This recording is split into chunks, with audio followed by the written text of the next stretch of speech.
হারোয়া বিধানসভার হারোয়া এলাকায় রবিবার সকালে দেখা গেল বিধায়ক রবিউল ইসলামের বিরুদ্ধে একাধিক দুর্নীতির অভিযোগে পোস্টার। রাস্তার ধারে ইলেকট্রিক পোস্টে সাঁটানো এসব পোস্টার এলাকায় সৃষ্টি করেছে চাঞ্চল্য। পোস্টারে লেখা ছিল, কোটি কোটি টাকা আত্মসাৎ করেছে বিধায়ক রবিউল ইসলাম। এছাড়া আরও অভিযোগ তোলা হয়, মন্ত্রী সুজিত বসুর নির্দেশে ভাটা ভেরি দলের পদ পাইয়ে দেওয়ার জন্য টাকা তোলা হচ্ছে। পোস্টারের নিচে লেখা ছিল তৃণমূল কংগ্রেস এবং কোথাও যুব তৃণমূল কমিটি। ঘটনা জানার পর তৃণমূল দলের কর্মীরা দ্রুত পোস্টারগুলো ছিঁড়ে ফেলে এবং হারোয়া থানার পুলিশ ঘটনাস্থলে পৌঁছায়।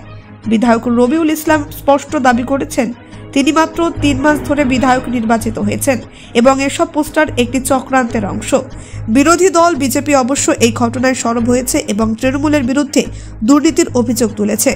বিস্তারিত আপডেট পেতে চোখ রাখুন বাংলা ডিজিটাল টিভিতে।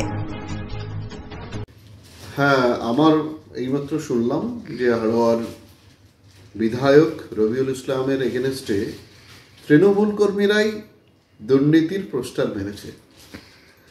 দেখুন, এটা শুধু হারোয়া নয়, কয়েকদিন আগে হিঙ্গলগঞ্জ, বাদুড়িয়া সমস্ত বিধানসভাতে বিধায়ক এবং তৃণমূলের সমস্ত পর্যায়ের লিডারদের বিরুদ্ধে দুর্নীতির অভিযোগে তৃণমূল কর্মীরাই দুর্নীতির পোস্টার লাগাচ্ছে।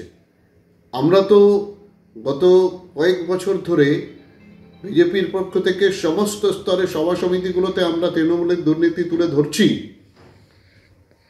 এবার সেটা জোর করে পেশি শক্তি দিয়ে এবং অস্ত্র শক্তি দিয়ে তৃণমূল বাহুবলীরা সেটা বন্ধ করে রেখেছিল। এখন তৃণমূলের অভ্যন্তর থেকেই এই দুর্নীতির বিরুদ্ধে আওয়াজ উঠছে। তো চিন্তা করার কিছু নেই।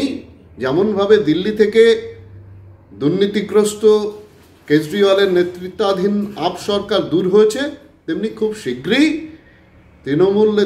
তৃণমূলের যে সরকার মমতা ব্যানার্জি নেতৃত্বাধীন, সেটাও খুব শীঘ্রই নবান্ন থেকে বাংলার জনগণ টেনে নামিয়ে গঙ্গায় বিসর্জন দেবে।